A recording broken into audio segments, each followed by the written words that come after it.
কি বানাইছেন? মা আমার শরীরের কি বানাইছেন?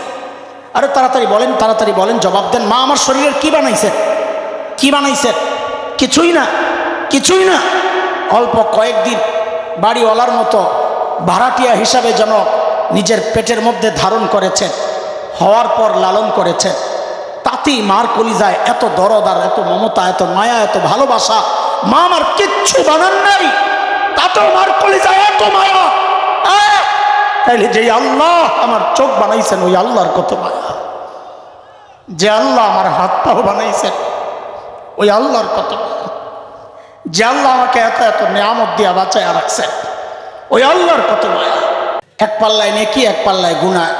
কারো এই পাশেরটা ভার, কারো এই পাশেরটা ভার। এই পাশেরটা ভার হইলে আল্লাহ বলেন ফাআম্মা মান সাকুলাত মাওয়াজিনুহু ফাহুয়া ফি আইশাতির রাদিয়াহ, যার নেকির পাল্লা ভারী সে জান্নাতি।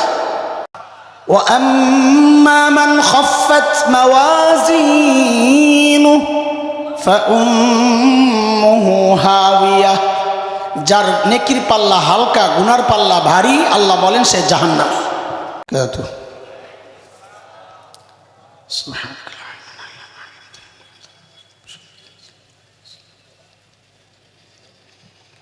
আলহামদুলিল্লাহ, আলহামদুলিল্লাহি ওয়া কাফা ওয়া সালামুন আলা ইবাদিহিল্লাযীনা ইসতাফা। أما بعد فأعوذ بالله من الشيطان الرجيم. بسم الله الرحمن الرحيم.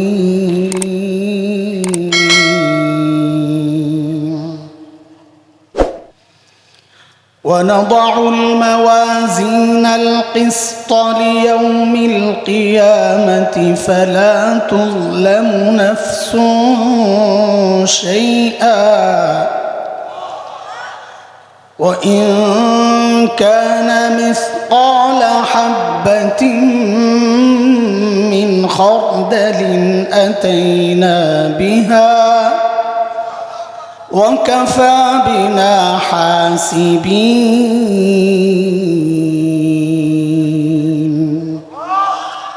آمنت بالله صدق الله العلي العظيم. আল আবরার ইসলামিক রিসার্চ সেন্টার কর্তৃক আয়োজিত আজকের এই ইসলামী মহাসম্মেলনের মুহতারাম সভাপতি, উপস্থিত হযরত উলামায়ে কেরাম, মুরব্বিয়ানে আযম, দূর দূরান্ত থেকে আগত ইসলাম প্রিয় সুধী সমাজ, প্রিয় ছাত্র ভাইয়েরা, যুবক বন্ধুরা, পর্দার আড়ালের মা ও বোন, আল্লাহ সুবহানাহু ওয়া তাআলার অশেষ মেহেরবানি, করুণা, দয়া, যে মহান মালিক আজকের এই ইসলামী মহাসম্মেলনের এই মুবারক মজলিসে আমাদেরকে আসার, বসার, কিছু কথা বলা ও শোনার তৌফিক দান করেছেন, সেজন্য মহান রবের শুকরিয়া আদায় করি, আলহামদুলিল্লাহ। আমি একটা আয়াত পড়ছি, আয়াতের তর্জমা করি। যান, আল্লাহ বলেন, সূরা আম্বিয়ার আয়াত, আল্লাহ বলেন কিয়ামতের দিন আমি ইনসাফের দাড়িপাল্লা দাঁড় করাবো। ইনসাফের দাড়িপাল্লা মানে কি? কোরআনের এক আয়াত যেমন আরেক আয়াতের তাফসির হয়, একই আয়াতের এক অংশ আরেক অংশের তাফসির হয়।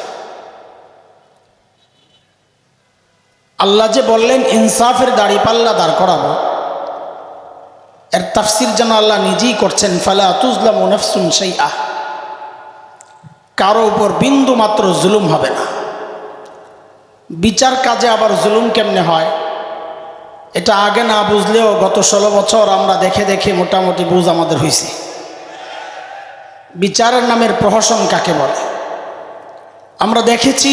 যারা অপরাধী না তাদেরকে ফাঁসিতে ঝুলানো হয়েছে শুধুমাত্র রাজনৈতিক কারণে, আর যারা অপরাধী, চোর, বাটপার, দুর্নীতিবাজ, সন্ত্রাসী, তারা রাষ্ট্রীয় সমস্ত সুবিধা ভোগ করে বীরের মতো রাস্তায় চলেছে। আল্লাহ বলেন আমার আদালতে এমনটা হবে না। আমার আদালত কেমন হবে? পরের ব্যাখ্যা আরো স্পষ্ট, ওয়া ইন কানা মিসকালা হাববাতিন মিন খারদাল, কেউ যদি একটা সরিষা দানা পরিমাণ নেকিও করে সেটাও আমি মাপার জন্যে ওঠাবো, কেউ যদি সরিষা দানা পরিমাণ গুনাহও করে তাকে ওঠাবো। হিসাবের জন্য এই ব্যবস্থাই যথেষ্ট।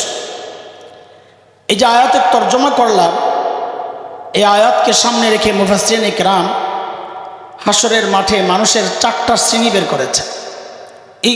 এই অল্প সময়ের মধ্যে ক্লাসের মতো করে আমার সাথে একটু কথা বলবেন, তাইলে আমার আগাইতে সহজ হবে। কয় শ্রেণী? এই 4 শ্রেণী বোঝার জন্যে মাপার সিস্টেমটা বুঝেন তো শ্রেণী আপনারাই বের করতে পারবেন। দাড়ি পাল্লায় পাল্লা থাকে কয়টা? জোরে বলেন। আচ্ছা, এক পাল্লায় আপনি লোহা রাখছেন, আরেক পাল্লায় আপনাদের তো মরিচ বেশি হয় না বেগুন? কোনটা বেশি হয়? দুইটাই হয়। আচ্ছা, একটা কোনটা কমকন? বেগুন। বোঝা গেছে বেগুনেরা বেশি। এক পাল্লায় লোহা রাখছেন, আরেক পাল্লায় বেগুন রাখেন নাই, মাপা যাবে? জোরে বলেন। কেন যাবে না? আমি যা বলি ওইটাই বারবার বলবেন, যতক্ষণ বলার সুযোগ থাকে ওইটাই বলবেন। বলেন এক পাল্লা খালি। আমি আবারও জিজ্ঞেস করি, জবাব ঠিক মতো দিবেন। এক পাল্লায় লোহা রাখছেন, আরেক পাল্লায় বেগুন দেন নাই, মাপা যাবে? কেন যাবে না? এক পাল্লা খালি। সাবাস। আবার ঠিক করে বলেন, এটা ঠিক না হলে সামনের কথা বোঝা যাবে না। এক পাল্লায় লোহা রাখছেন, আরেক পাল্লায় বেগুন দিতে পারেন নাই, বলেন মাপা যাবে? কেন যাবে না? এক পাল্লা খালি। সাবাস, এবার ঠিক আছে। আরে ভাই রাখো, সময় নাই, পোকার আওয়াজ শুনবো না। উল্টাও হইতে পারে, এক পাল্লায় বেগুন দিছেন, আরেক পাল্লায় লোহা দেন নাই, মাপা যাবে? কেন যাবে না? সাবাস। হাসরের মাঠে এমন কিছু মানুষ আল্লাহর সামনে দাঁড়াবেন যাদের নেকির পাল্লায় নেকি তো আছে, কিন্তু গুনার পাল্লায় একেবারেই খালি, একটা গুনাও নাই। বলেন তাদের আমল মাপা যাবে? কেন যাবে না? পাল্লা একটা খালি। সাবাস। এই মানুষগুলাই বিনা হিসাবে জান্নাতে যাবে। কেন বিনা হিসাব? পাল্লা একটা খালি। বলেন এই বলিলেন বারবার, শেষ পর্যন্ত এটাই জবাব, এটাই কাজ। এরা কারা? এটা আসতেছি যদি সুযোগ পাই ইনশাআল্লাহ। এর উল্টাটাও হইতে পারে, এক পাল্লায় গুনাহ আছে, পাশের পাল্লায় নেকি নাই একটাও।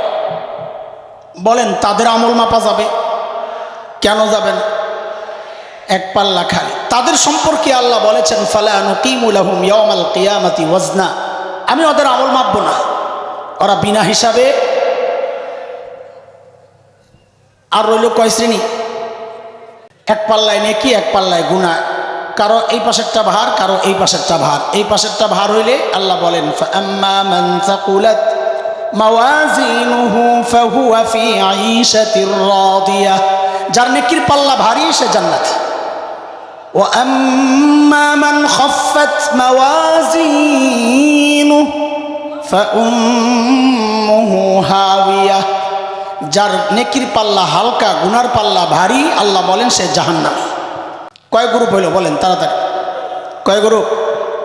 প্রথম গ্রুপ যারা বিনা হিসাবে, তাদের হিসাব কেন হবে না? তারা কারা? সমস্ত নবীরা, সমস্ত নবী, আহলুস সুন্নাহ ওয়াল জামাতের আকীদা হচ্ছে সমস্ত নবী মাসুম, নিষ্পাপ। বলেন সমস্ত নবী। কোন নবী জিন্দগিতে কোনো গুনাহ, যেহেতু গুনাহ নাই হিসাবও নাই। নবীরা গুনাহ কেন করেন নাই এটা এক ভিন্ন মাসআলা, কিন্তু একটু না বললে আবার মাথায় ঘুরবে খালি, কেন গুনাহ করেন, যেহেতু বলে ফেলছি। সমস্ত নবীকে আল্লাহ নিজেই গুনাহ থেকে বাঁচায় রাখছে। আবার প্রশ্ন জাগবে, আল্লাহ কেন বাঁচাইছে? সূরা হজের শেষ দিকে আসছে, 17 নম্বর পৃষ্ঠার পারার শেষ পৃষ্ঠায় আল্লাহ বলেন, আল্লাহু ইয়াসতাফি মিনাল মালাইকাতি রাসূলান ওয়া মিনান নাস। আল্লাহ বলেন বলেন সমস্ত রসুল মানুষ বা ফেরেশতা যেই হোক আমি আল্লাহর নির্বাচিত। রসুল কার নির্বাচিত? এখন কোন রসুল কোন নবী যদি গুনাহ করেন তো আল্লাহর নির্বাচনটাই প্রশ্নবিদ্ধ হয়ে যায় যে আমাদেরকে গুনাহ থেকে বাঁচাইতে আপনি কাকে নবুয়ত দিলেন? তিনি নিজেই তো গুনাহ করেন। আল্লাহর নির্বাচন যেন প্রশ্নবিদ্ধ না হয় এই জন্য আল্লাহ সমস্ত নবীকে নিজেই গুনাহ থেকে বাঁচাইয়া দিয়েছেন। যেমন হযরত ইউসুফ আলাইহিস সালাম জানেন তো না? চিনেন? কেমন ছিলেন? আমার মতন কালা বেটা না সুন্দর? কেমন সুন্দর! সুবহানাল্লাহ। এর চেয়ে সুন্দর আল্লাহ কাউকে বানান নাই, বানাবেনও না। তবে এটা সাথে সাথে বললেন না, ভেজাল লাগবে। তবে আমাদের নবী ছাড়া, আমাদের নবী আলাইহিস সালামের মতো সুন্দর আল্লাহ কাউকে বানান নাই। হযরত ইউসুফের প্রেমে মুগ্ধ হয়েছে, পাগল হয়ে গেছে মিশরের মেয়েরা। জুলাইখাস 1 নাম্বার আসামি, আটকাইছে ঘরের ভিতরে। সূরা ইউসুফ 23, 24, 25, 26 এই আয়াতগুলোতে আল্লাহ প্রসঙ্গটা এনেছেন। আল্লাহ বলেন, وراودته التي هو في بيتها عن نفسه وغلقت الأبواب وقالت هيت لك قال معاذ الله إنه ربي أحسن مثواي إنه لا يفلح الظالمون।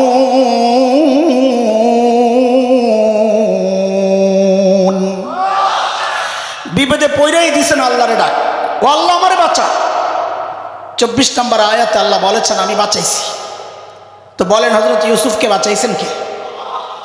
তাহলে সমস্ত নবী বিনা হিসাবে, জোরে কোন, তাড়াতাড়ি কর, সমস্ত নবী বিনা হিসাবে, আরও এই উম্মতেরও অনেকে বিনা হিসাবে জান্নাতে যাবেন। ওই ব্যাখ্যায় গেলে আমি পরেরটা একটু টাচ দিতে পারবো না, রাখেন। আরেক শ্রেণী আসবে আল্লাহর সামনে, যাদের গুনার পাল্লায়, গুনাহ তো আছে, নেকির পাল্লায় একটাও নেকি নেই। তাদের আমল মাপা যাবে? কেন যাবে না? এক পাল্লা খালি, সাবাস পড়া মুখস্থ হয়েছে ভালো মতো। তারা কারা? বলেন তারা কারা? আপনারা বলেন। কাফের মুশরিক, সাবাস। আবার বলেন, জোরে কোন, চিল্লে কোন, তারা কারা? এটা ঠিক আছে, এটা সবাই জানে। হয়তো আরেকটা শ্রেণী আছে তাদের বিষয়ে জানেন না। শুধু কাফের গোষ্ঠী বিনা হিসাবে জাহান্নামে যাবে বিষয়টা এমন না। বিনা হিসাবে জাহান্নামে যাওয়ার মতো আমার মতো টুপিওয়ালাও হইতে পারে, আমার মতো দাড়িওয়ালাও হইতে পারে, জুব্বাওয়ালাও হইতে পারে, প্রতি রাতে 80 রাকাত তাহাজ্জুদ পড়নেওয়ালাও হইতে পারে, সকালে উইটা জায়নামাজ খোঁজা ব্যক্তিও হইতে পারে। তারা কারা? আর রাখেন না। আল্লাহ বলতেছেন কোরআনে, আগে কোরআন শোনেন এরপর আপনি ব্যাখ্যা দিয়ে। আল্লাহ বলেন, وَمَن يَرْتَدِدْ مِنكُمْ عَن دِينِهِ فَيَمُتْ وَهُوَ كَافِرٌ فَأُولَئِكَ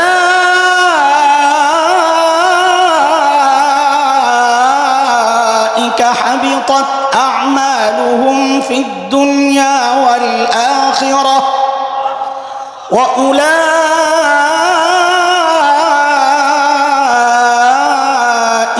أَصْحَابُ النَّارِ هُمْ فِيهَا خَالِدُونَ।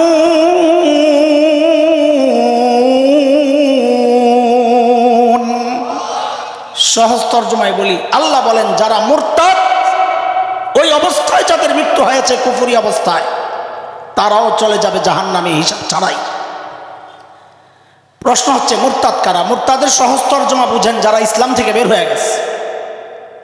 তারা কারা? এই বিষয়টা শোনার আগে শেখ আবুল হাসান আলী নদভীর একটা বিখ্যাত উক্তি আগে শোনেন। হযরত বলেছে, নবী আলাইহিস সালামের যুগেও মানুষ ইসলাম থেকে বের হয়েছে। যেমন মক্কা বিজয়ের পর নবী আলাইহিস সালাম সর্বপ্রথম যাকে হত্যা করার সিদ্ধান্ত নিয়েছেন, হযরত আলী হত্যা করছিলেন। শেখ ইবনে তাইমিয়া রহমতুল্লাহ আলাইহির বিখ্যাত কিতাব আস-সারিমুল মাসলুল আলা শাতিমির রাসূলে 15 জনের নাম আসছে।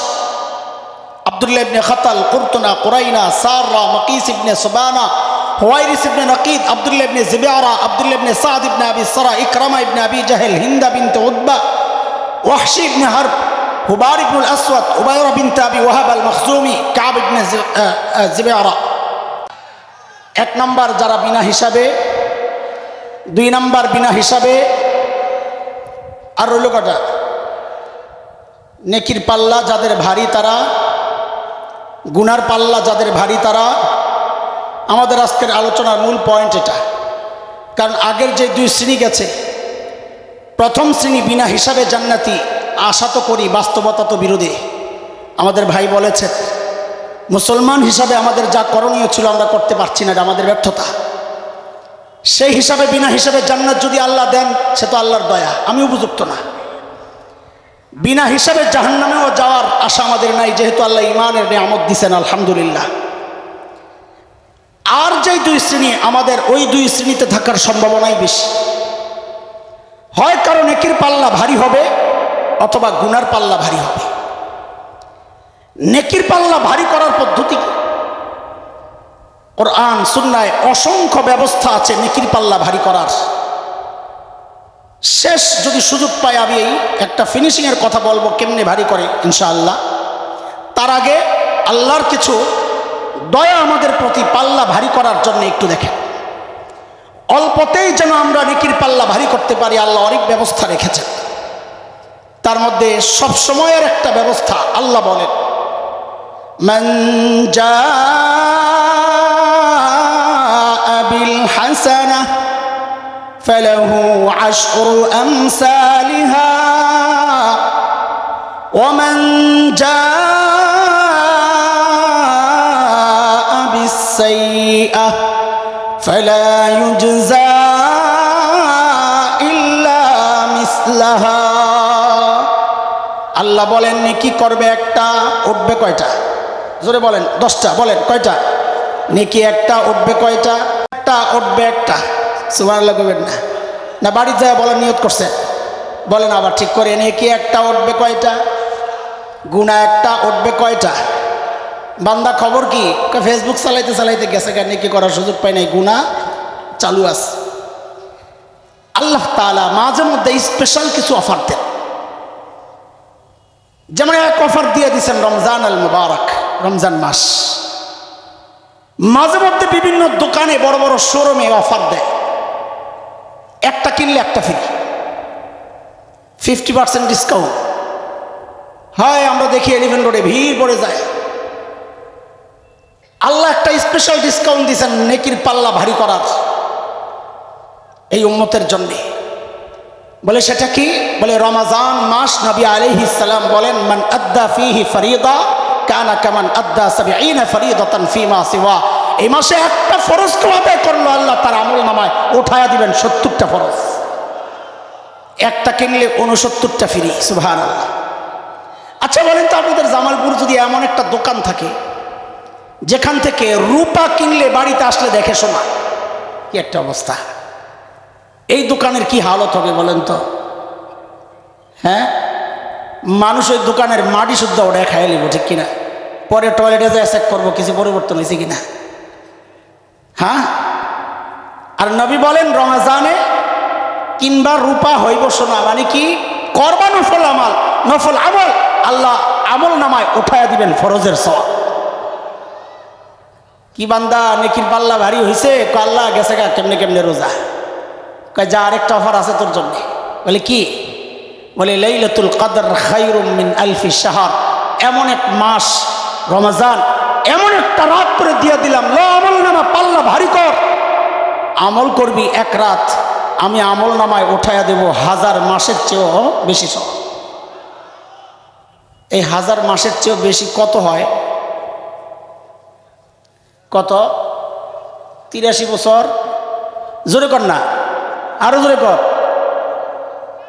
83 বছর 4 মাস। ধন্যবাদ আপনারা যে হিসাব করছেন, কিন্তু আজকে কানো ধরে যাইবেন, জিন্দিগিতে এই হিসাব আর করবো না। বলেন ইনশাল্লাহ। কেন? বলে হিসাব করছি তো ঠকছি, হিসাব করছি তো। কেন? আরে আল্লাহ বলেন খায়র, 1000 মাসের চেয়েও দামি, আপনি 83 বছর 4 মাস লইয়া বয়া থাকেন, আমরা এটা নিতে রাজি না। আল্লাহ যদি জিজ্ঞেস করেন নিবি কত, তা আমরা বলবো আল্লাহ আপনি বড় যত। হ্যাঁ, 1000 মাসের চেয়ে বেশি কত বলেন তো চিৎকার করে? আমার আল্লাহ বড় যত। বলেন, চিৎকার করে বলেন, আমার আল্লাহ বড় যত। আমারও যদি জিজ্ঞেস করে তোরে কত দিলে চলবে, আমি বলবো আল্লাহ যা দিলে জান্নাতে ঢুকতে পারবো, আমার ওইটাই চলবে। কি বান্দা খবর কি, লাইলাতুল কদর আবার ইবাদত করছো? আল্লাহ ফেসবুকে ঢুকছিলাম, কোন সময় ফজর হয়ে গেছে টের পাই নাই।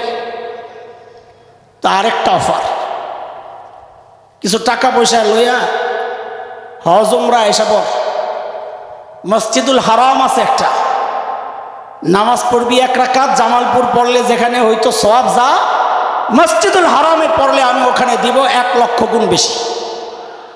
সুবহানাল্লাহ। তো আসতে 1 লক্ষর দাম তোমার কাছে আসতে, সুবহানাল্লাহ। আল্লাহু আকবার, চিৎকার করে বলেন না আল্লাহু আকবার। এইভাবে সারা বছর অফার চলতেই থাকে। কিন্তু এটা আমার বয়ান করার মূল মাকসাদ না, আসল জায়গা হইল পাশে। এই জায়গাটা একটু মনোযোগ সহ শোনা লাগবে। আসেনি মনোযোগ? কে কে ঘুমাইছেন একটু হাত ওঠায় দেখান তো, আল্লাহু আকবার। এই নিয়ে মনোযোগের অবস্থা। সুবহানাল্লাহ। না ঠিক আছে, মনোযোগ দেন, শুনে।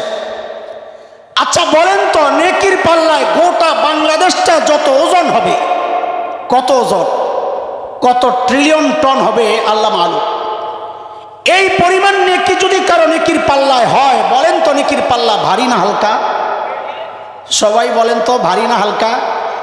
জোরে কন। পেঁচটা তো এখানে লাগছে, পেঁচ এখানেই লাগছে, পেঁচ ছুটাই আসে। বাংলাদেশ সমান নেকির পাল্লায় নেকি ভারী না হালকা? বলে না, এখনো বলার সময় হয় নাই। বলে কখন? বলে পাশের পাল্লার হিসাবটা আগে বলে দেন। বলে পাশের পাল্লায় ভারত সমান গুনাহ। এইবার বলেন নেকির পাল্লা ভারী না হালকা? এই পোল্টি মারলেন কেন জায়গায়? একটু আগে না বললেন ভারী, এখন বলে হালকা। কি বোঝা গেল দোস্ত? খেয়াল করেন, কি বোঝা গেল? পাল্লা নেকি, নেকির পাল্লায় নেকি আপনি দিবেন, অবশ্যই দিবেন, কিন্তু তার চেয়ে বেশি খেয়াল করা দরকার গুনার পাল্লার দিকে। কারণ গুনার পাল্লা যদি হালকা হয়, নেকি অল্প হইলেও ভারী হয়ে যাবে। আল্লাহর টার্গেট বেশি আমল না, আলেমরা জানেন এটা। আল্লাহ বলেছেন ফাআম্মা মান সাকুলাত মাওয়াজিনুহু, কি বলছেন? বলেন ফাআম্মা মান সাকুলাত মাওয়াজিনুহু, না বলছেন কাসুরাত? আল্লাহ বলেন নাই আমল যার বেশি, আল্লাহ বলেছেন ভারী। নেকির পাল্লায় নেকি আছে 1 কেজি। কয় কেজি? বলেন, নেকির পাল্লায় নেকি আছে কয় কেজি? বলেন তো এইবার ভারী না হালকা? বলার সময় এই তো বুঝা গেছেন, সাবাস। বলে পাশের পাল্লায় কি আছে? বলেন। বলে পাশের পাল্লায় গুনাহ আছে আধা কেজি, গুনাহ আছে। এখন বলেন তো নেকির পাল্লা ভারী না হালকা? বাংলাদেশ সমান নেকি দিয়েও ভারী বানাইতে পারলেন না, অথচ 1 কেজি নেকি দিয়েই ভারী বানাইলেন। বোঝা গেল নেকির পাল্লা ভারী হওয়া হালকা হওয়া এটা নির্ভর করে গুনার পাল্লার উপর। কথা বুঝে আসছে? তাইলে আমাদের প্রধান টার্গেট কি হওয়া উচিত? দুইটা টার্গেট। বলেন আমার সাথে, টার্গেট কয়টা? বলেন গুনার পাল্লায় গুনাহ রাখবো না। জোরে কন, জোরে কন। বলেন গুনার পাল্লায় গুনাহ, গুনার পাল্লায় গুনাহ, গুনার পাল্লায় গুনাহ রাখবো না। রাখবো না 2 অর্থ। একটা হচ্ছে যা আছে ওগুলারে রাখবো না, আরেকটা হলো নতুন করে রাখবো না। তাহলে পিছনের গুনাহ মাফ করব, মাফ করাবো, পিছনের গুনাহ রাখবো না, পরিষ্কার করব, ভবিষ্যতে গুনাহ করব না। বলেন গুনাহ রাখবো না, গুনাহ করব না। বলেন ইনশাআল্লাহ, বলেন ইনশাআল্লাহ। গুনাহ রাখবো না, গুনাহ করব না। বলেন, আবার বলেন, গুনাহ রাখবো না, গুনাহ করব না। হ্যাঁ, পদ্ধতি কি? পদ্ধতি কি? গুনাহ রাখবো না পদ্ধতি, গুনাহ করব না পদ্ধতি। চলেন আগে গুনাহ করব না পদ্ধতিটা একটু শুনি। মনোযোগ আছে? দেখেন, আমরা যখন গুনাহ করতে যাই না, অথবা গুনায় জড়াই, দুনিয়ার কেউ না জানলেও একজন জানেন। দেখেন তিনি কে? বলেন তো, চিৎকার করে আরো জোরে বলেন, আরো জোরে চিৎকার করে বলেন না। জবাব সহি, কিন্তু আমরা এখানে আল্লাহ বলবো না। এই প্রসঙ্গে কোরআনুল কারীমের যে আয়াতটা আমি আনতে চাই, ওই আয়াত আল্লাহ নিজের যে নামটা বলেছেন আমরা ওই নাম বলব। বলেন আমার সাথে রব্বে করিম, বলেন রব্বে করিম। আবার বলেন, সবাই বলেন একসাথে বলেন রব্বে করিম। তো বলেন ঠিক করে, আমরা যখন গুনার দিকে আগাই বা গুনাহ করি, দুনিয়ার কেউ না জানলেও কেউ না দেখলেও একজন জানেন, দেখেন, তিনি কে? আবার বলেন তিনি কে? তিনি শুধু দেখেন না, তিনি তখন পেছন থেকে ডাকতে থাকেন। আমরা ছোটবেলায় দুষ্টামি করলে মা বাবা মুরব্বীরা ডাক দিতেন, না এই কেন করস কেন করস। আল্লাহ রব্বে করিম ও বান্দাহকে ওইভাবে ডাকতে থাকেন। কি বলে ডাকেন তাও কোরআনে আসছে। সূরাতুল ইনফিতার, আম্মা পাড়ার 5 নম্বর সূরা, 6, 7, 8 নম্বর আয়াতগুলো দেখেন। আমরা গুনার দিকে আগালে বলেন আবার ঠিক করে, যিনি দেখেন তিনি কে? দেখেন আর কি করেন? ডাকতে থাকেন। বলেন না, বলেন না, বলেন না। দেখেন আর কি করেন? কি বলে ডাকেন? কোরআন বলতেছে, ইয়া আইয়ুহাল ইনসান মা গররাকা বিরাব্বিকাল কারীম।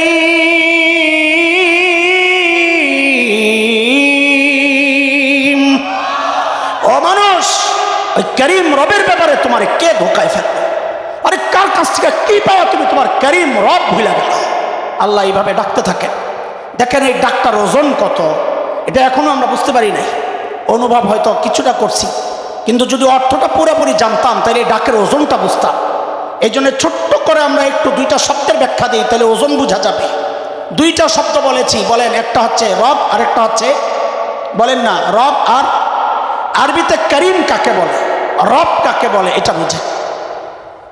আরবিতে করিম বলে ওই দাতাকে যিনি না চাইতে দেন।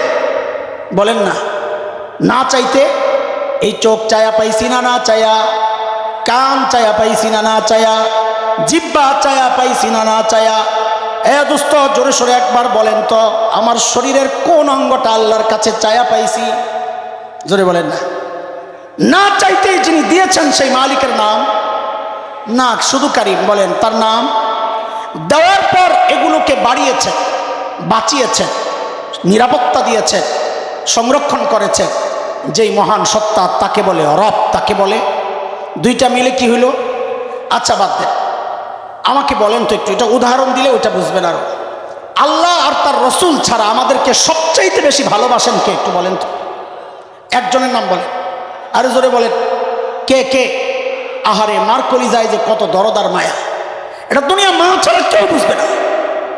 যখন মাহফিল শেষে বাসায় যেতাম, আম্মা যখন জীবিত ছিলেন, ঘরে ঢুকতাম, যায় দেখতাম আহারে সব ঘুম, বাচ্চারা ঘুমায়, বউ ঘুমায়, ঘুমাবে, এটা স্বাভাবিক, অস্বাভাবিক কিছু না। সবাই ঘুম থাকলেও একজন মানুষকে যায় সজাগ পেতাম, মা।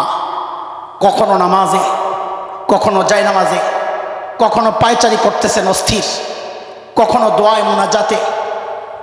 মাঝে মধ্যে আমি পেছন দিয়া যায় জড়ায় ধরে জিজ্ঞেস করতাম, মা আপনি ঘুমান না? তো আম্মা বলতেন, বাবারে বাহিরে যতক্ষণ থাকো ঘুম তো আমার আসে না, ঘুম তো আমার আসে না।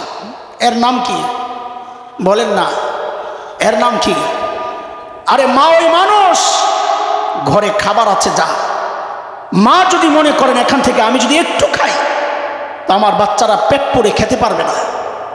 মা ওই মানুষ, প্রচন্ড ক্ষুধা পেটে এটা গোপন করে একটা অভিনয় করবেন, আম্মুর বমি বমি লাগতেছে, আম্মু খাবো না বাবা, তোমরা খায়া নাও।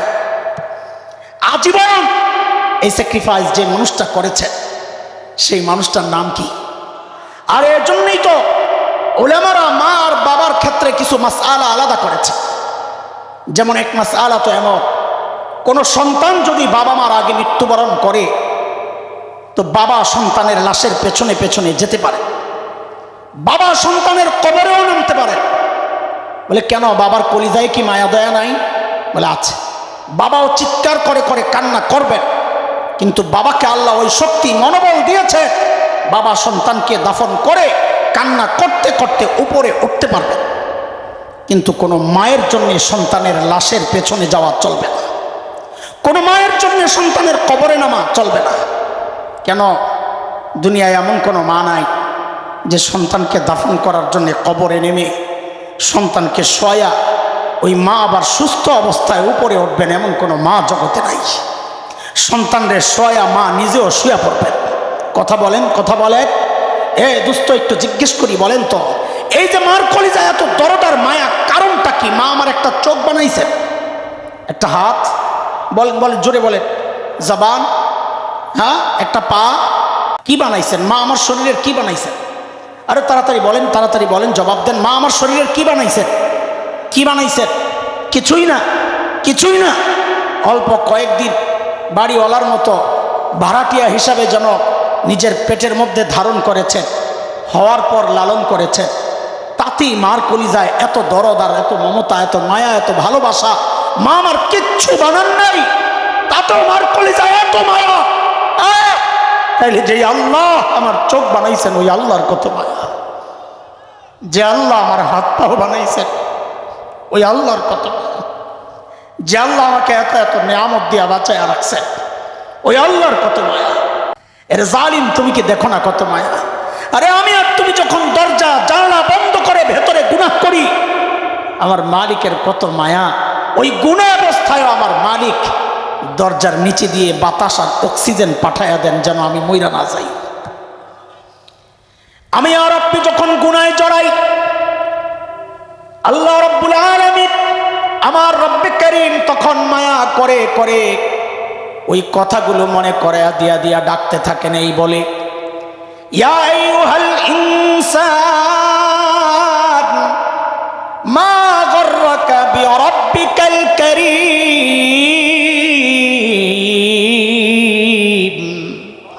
এরে মানুষ, ওই কারীম রবের ব্যাপারে তোরে কে ধোকায় ফেললো? আরে যে চোখ দিয়ে তুই গুনাহ করছস, ওই চোখ তো তোরে নায়ক নায়িকা দেয় নাই রে, আমি কারীম দিছি, না চাইতে দিছি। যে কান দিয়া তুই গুনাহ করতেছস, ওই কান কিন্তু তোরে গায়ক গায়িকা দেয় নাই, আমি কারীম রব দিছি, না চাইতে দিছি। যেই হাত দিয়া গুনাহ করস, যেই পাও দিয়া চলস, আর যেই জমিনের উপর দাঁড়ায় আছস, ওই জমিনটাও আমার। আল্লাহ এইভাবে ডাকতে থাকেন। দোস্ত, দায়িত্ব নিয়ে বলছি, একটু খেয়াল করেন। কেউ যদি নিজের দিল আর দিমাগের মধ্যে এই কথাটা শুধু একবার বসাইতে পারে গুনাহ করার সময়, যার এই মুহূর্তে আমার কারীম রব আমারে ডাকতেছে, যার দেওয়া নিয়ামত দিয়া গুনার দিকে আগাইতিস, ওই কারীম রব আমারে ডাকছেন, কসম খায়া বলি, তখন গুনাহ ছাড়া না, এখন তো ছাড়াটা কঠিন, তখন দেখবেন গুনাহ করাটা কঠিন হয়ে যাবে। কথা বলেন ঠিক কিনা? আমরা করবো না ওয়াদা ছিল, মনে আছে?